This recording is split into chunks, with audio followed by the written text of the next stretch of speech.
Hello again at America's Home Cooking. I'm making chicken salad. Remember when I did the cutlets I'm thinking about something I have to buy tomorrow. The chicken thighs and how I breaded them all. I am now chopping them up, and I'm not going to peel this off, the flour and stuff, because it's got seasonings in it. So what I'm going to do is I'm going to dice this chicken up.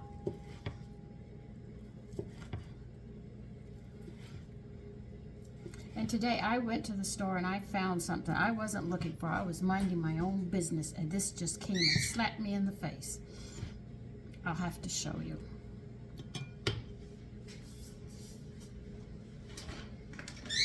I found these multi-grain Crunch Masters multi-grain.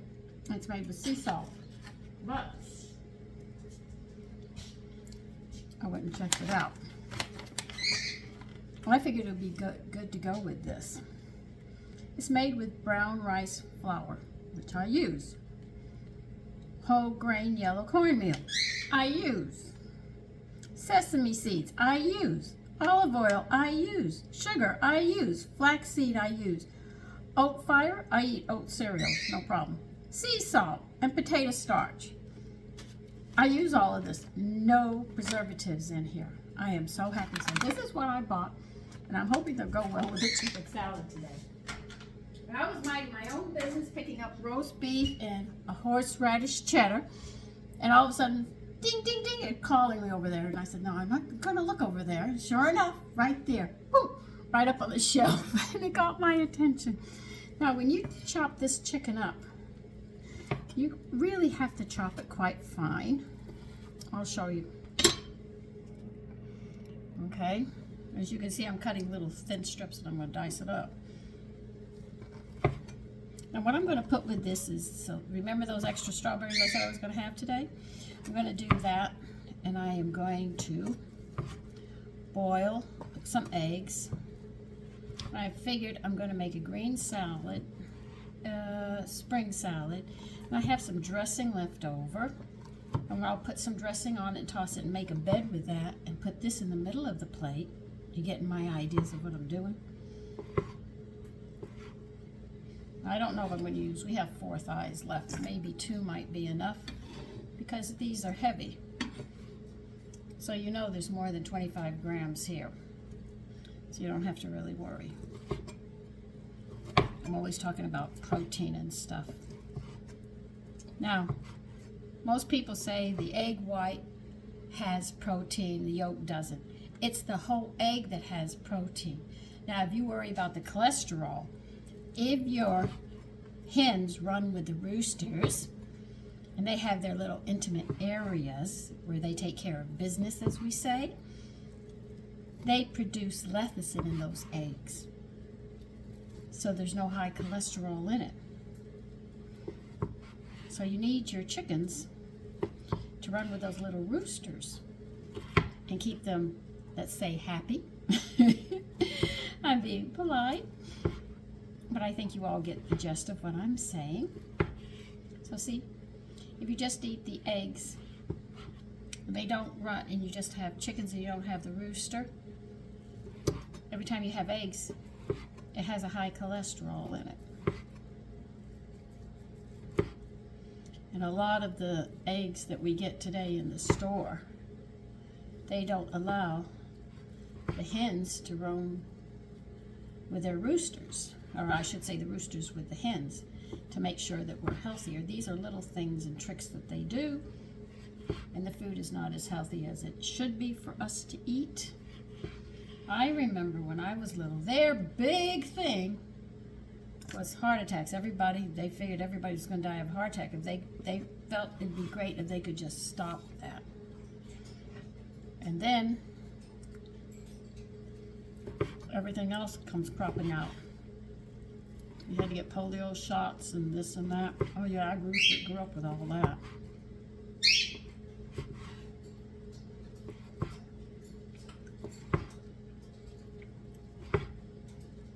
If I had time, I would make cottage cheese also.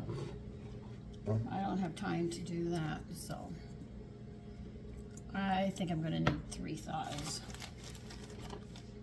I have a big family, they eat a lot. So take the bigger one and put this one up in the refrigerator.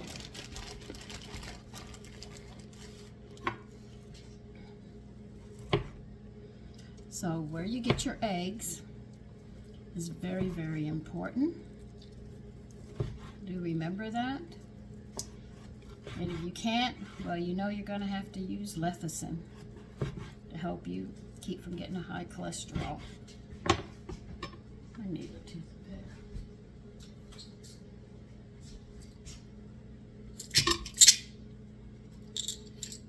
A lot of people don't know these things. I had to learn after school. School doesn't teach you that.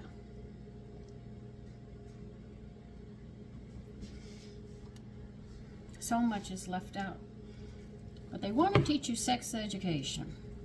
I think they ought to teach us some other things that are more practical for use in life.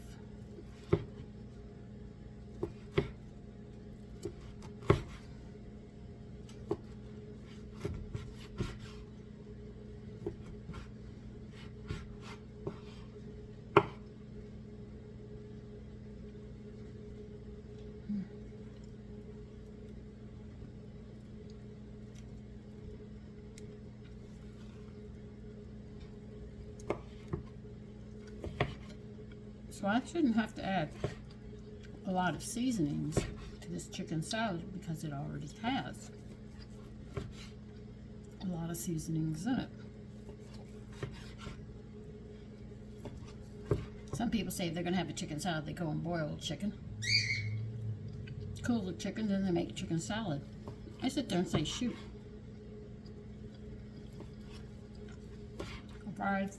Fried chicken I have left over. Take it off the bone. And if it's well seasoned, you can get some good flavors out of it. This is just how people used to do. They had to make everything work.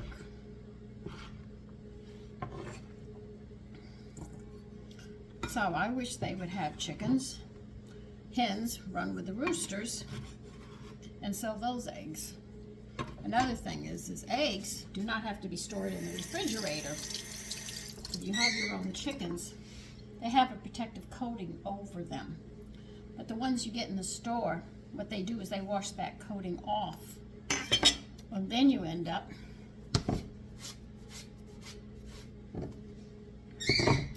with the coating gone, so then you have to keep the eggs in the refrigerator. But people used to keep their eggs out because they had chickens. They just wiped them. They didn't wash them or anything else. So that's what they used to do. They didn't have to worry about it. A lot of people sit there and say, well, how did they store eggs? It wasn't hard because of that.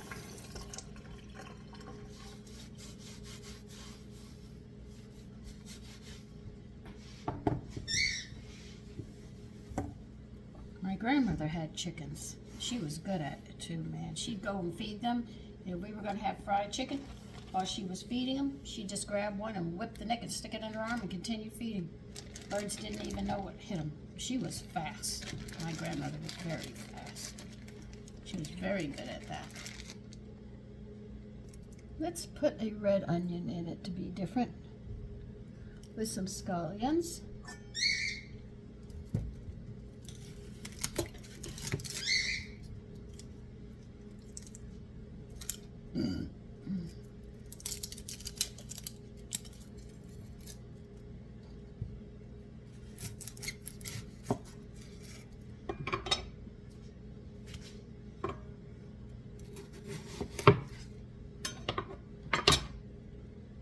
Now the cookbook that I got for this bread that I made, beer bread, is a 1931, and you can see how they make it different. And as I get these old cookbooks, and I just give you the years of them, you can see from today where we add more sugar and stuff to our food. That time they didn't.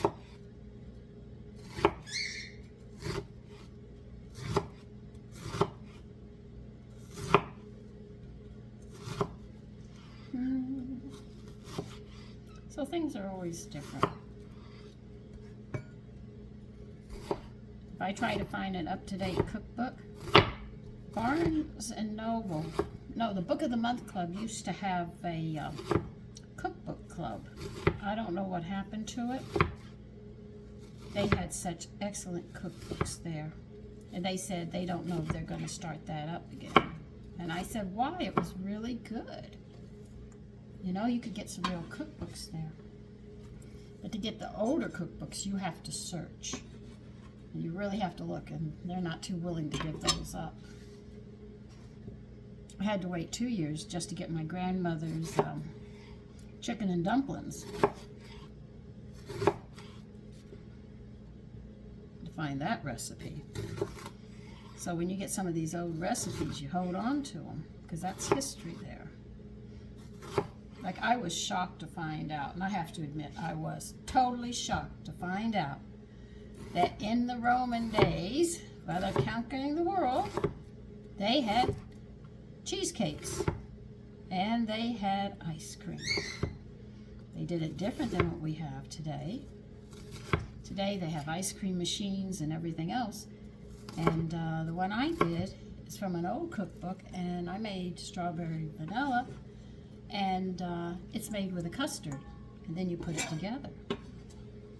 So it's just different things. Maybe I shouldn't put the scallion in, because this red onion is really, I mean, I'm tearing up. So you never know. You just never really know.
So I don't even know if children today even get a cod liver oil at A&D every morning. My sons do. When they were little, and they still take it to this day. We all do. We used to have to take that. And we ate what was on the dinner plate, because a lot of the food, you couldn't have the variety that you wanted today for you to tell your mother, well, I want this or that. We ate what they had because it was grown, and that's all they could afford. So you had to eat what's there, or you went to bed hungry. Today, everybody thinks that's cruel and unusual punishment, but it wasn't. There wasn't anything for you to eat. There wasn't that many sweets either, but when we got them, oh my God, did we enjoy it. My mother used to, before Christmas or Thanksgiving, because we would have to use the garage and lay out the table, formal table, because we had a lot of people coming. And what she would do is she would sit there and make pies and stuff, and to keep them fresh, because they couldn't fit in the refrigerator, because she had all the other food there, she used my closet to keep all the liquor, because Daddy would drink it, so she put it in the closet so he wouldn't drink it, so she could cook and serve it during the holidays. She would take her bedroom, take the heat out of the bedroom, her bedroom, and clear up her sewing table that was in there, and she would lay out the pies and cookies and everything, so it would be preserved there. She had the breads, they were in the freezer. She'd defrost them out soon, so when the holiday came, the only thing she had to do was cook the main meal, but a lot of the other stuff was already made and laid out onto the, once we brought the big tables from the sewing company where my father worked. They had the big sewing tables, he'd bring them in, and tablecloths would be laid out on them with chairs in the garage, and we'd heat the garage up the night before. We'd take a couple of heaters to heat it up.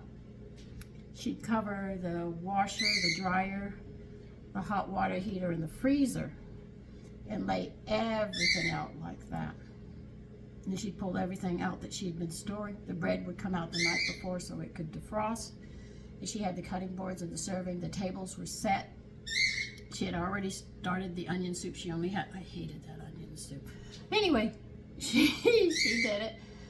And there was a table for the children, then there was a table for the adults. And the last thing that she would make was after dinner, after they had coffee and everybody had talked for a while, she would make eggnog. And I would come in the kitchen and help her with her, and she'd tell me in my ear quietly, because she didn't want Daddy to know where the liquor was, go get them. And I would go get what she told me. And we'd have, and the rum, the eggnog would be for the adults to have. We weren't allowed to have that. We had other things.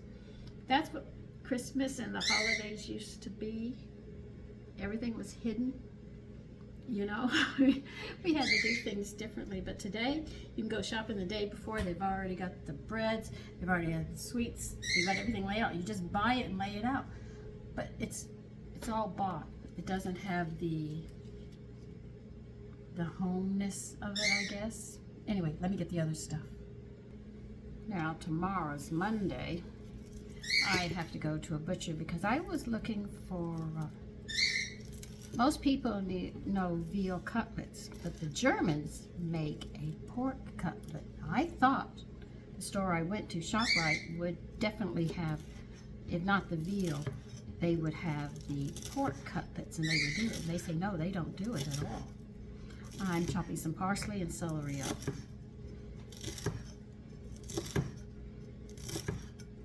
So I'm going to go to a butcher who's not too far from here and see if they can do that.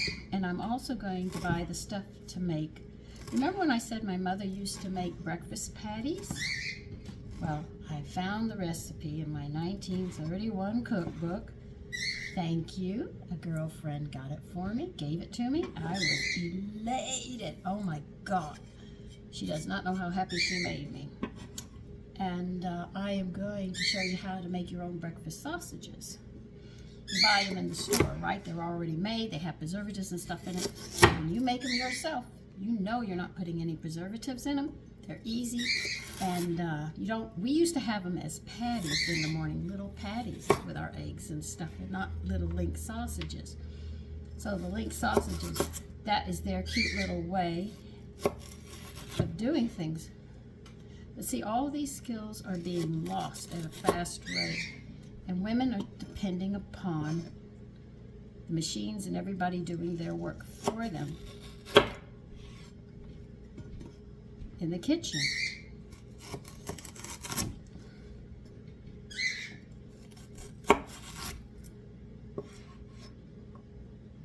I noticed a lot of new cookbooks that I have seen. I love the way they give instructions. My mother would call them half-ass. And that's what she would call them. That's half-ass instructions. If you're going to learn, you have to learn right. But I have not had homemade breakfast sausages in so long. I really, really look forward to having them. I'm quite excited about it. I know it sounds stupid. You probably say, well, you could just buy them. I miss the little patties. And they had more flavor than what you get today.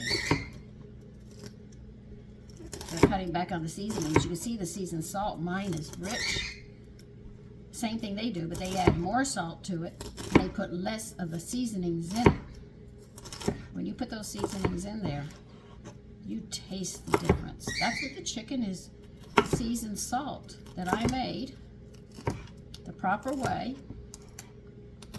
Like somebody posted on Facebook, 2 pepper sizes. And you could see how you got much more pepper before, and now you get a lot less. That was 1 rib of celery, and about maybe chopped up parsley, 4 tablespoons, you know. But that's, I think, pretty much it. I don't think I want to add much more to this. I do want to get the eggs and stuff going after a bit. I am going to add some black pepper to this. Let me get my mayonnaise and black pepper and I'll be back. All right, I got the black pepper here. See, when my grandmother took me to the store, she went to go get flour, coffee, and sugar. And she didn't pick it up in a container. It was like a, it's not what you'd call a grocery store. It was, oh, what was the name of it called? I can't think of the name right now. But it was the grocery store. And you know how they packed the stuff? She told him how many pounds of flour that she wanted. And he would wrap it in brown paper. She'd tell him how much coffee, he would weigh it out. And he'd wrap it in brown paper, mark it for her so she knew which one was which. And her sugar. We walked to the store and came back. Now, you know if you've ever watched Little House, you know the shoes you see the children wear and Mrs. Ingle wears in the story? That's what my grandmother wore. Those were her shoes when she went out. I remember her in those. And she put her bonnet on. She had a bonnet. So I am talking like 50s. I was born in the early 50s and I was a little girl. And I did stay with her. And she had a barn. She didn't have chickens then because she was getting up there in age. But when she went to I want to say the corner store, but it's not the corner store. It was the store at the time there. And anything that she wanted, she didn't find instant cake things, mayonnaise, and she made everything. This is in my lifetime. We're talking my lifetime. Now up in the city, I'm sure they already had everything. Buying it in the stores in the 50s, but down south, it wasn't that way. Like when things were really popping, you knew bagels up here for a long time. My mother heard about bagels. She would have to go, I think the day was on Thursday. She would drive all the way to Houston early in the morning. She couldn't get us out of the house fast enough to school. And she would sit there, drive all the way to Houston, and people had blocks of lines to get into this store because Wednesday, the plane came in from New York with all the bagels, the rye breads, all the wild breads from up here that you could find. And if you didn't get there early, when it was your turn, if you asked for whole wheat bread, they'd say they were out because they only ordered so much. And the reason I know is she took me one time. And I slept. I was tired because she got us up really early. She said I could have the day off, and I was going with her. The boys had to go to school. And she took me there. And she wasn't going to pick up wheat bread. And I asked her. They had one loaf left, and we got it. And she got her rye bread and stuff there because she couldn't get rye flour. She couldn't buy these whole grains in Texas. And she bought it, and I fell in love with whole grains. But she didn't. She really liked the French bread and the bagels. But she bought the whole wheat. And once I got a taste of the whole grain, that was it. This girl, when I grew up, I knew I was going to start making whole grain flours, and I was going to learn. Because she always liked the French bread. Like I said, I know that recipe inside out because I made it all the time. But I love whole grains. But not a lot of people do. So I sit there and I show you, though I could eat whole grains till they're coming out of my ears. I show you how to make them nutritious. Family doesn't know they're whole grains. And you don't have to add a lot, but you put enough in there that they can work with. But that was my introduction to whole grains and stuff. When I grew up, we had to walk out to the planes. Planes were on the runway. You actually had to walk outside, walk to the plane, go up the stairs, and go into the plane. Today, they have it all sealed up. You walk down a corridor, and you're in the plane, right? Not before. You held onto your hats and stuff, and you went. And before a woman could go out, she had to dress. You didn't come out the way you come out today.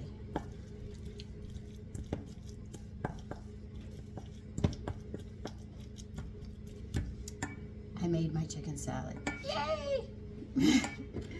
We'll see how it comes out. Got a spoon here.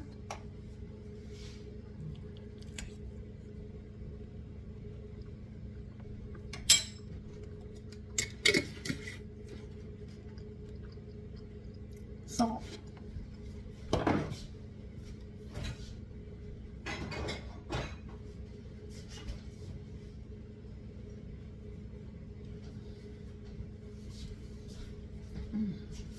But you can taste the lemon and the mayonnaise with this. It's unusual.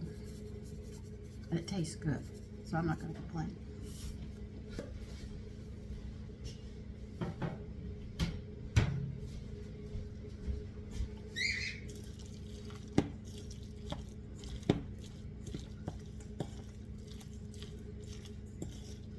So that is my chicken salad. 45 or 60. We've got to get the bread. Hold on. Okay, here is my chicken salad, and it's done. Take care. Bye-bye.